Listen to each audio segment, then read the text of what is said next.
अस्सलाम वालेकुम नाज़रीन, माया सनागुल तारीसरियाहो न्यू मेरान न्यूज़ रुक कयूं था खबरन डा खबर शामिल के पिया चोटियारियों रिपोर्ट GM राणो यूनियन काउंसिल काजी फैज़ मोहम्मद राजड़ के मुसलसल नज़रअंदाज करण खिलाफ यूनियन काउंसिल जे रहवासिन यूनियन काउंसिल जे रोड जी मरम्मत लाए टाउन कमेटी खिपरो का रैली कड़ी शहर सूर्या बादशाह चौक खिपरो ते एहतजाजी मुज़ाहिरो कयो वियो। Road action committee union council Qazi Faiz Mohammad Rajar तरफां पंहिंजी बुनियादी हक़ रोड जे लाइ टाउन कमेटी खिपरो खां शहीद सूर्या बादशाह चौक खिपरो ताईं पैदल रैली कढी चौक ते एहतजाज रिकॉर्ड करायो वियो। असां ऐवाननि में वेठल हुक्मराननि लाइ लाॻापियल इदारनि खां मुतालबो था करियूं त असांखे कहिड़े ॾोह जी सज़ा ॾिनी पई वञे।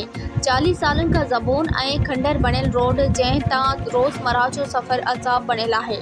असांजी यूनियन काउंसिल जा मेन रोड तक़रीबन 25 किलोमीटर जंहिंजी आबादी तक़रीबन 40 खां 50 हज़ार आहे।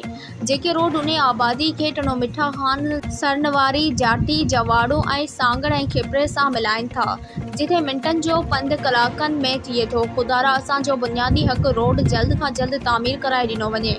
Road action committee union council Qazi Faiz Mohammad Rajar. वधीक ख़बरूं ॾिसण लाइ ॾिसंदा रहो न्यू मेरान न्यूज़।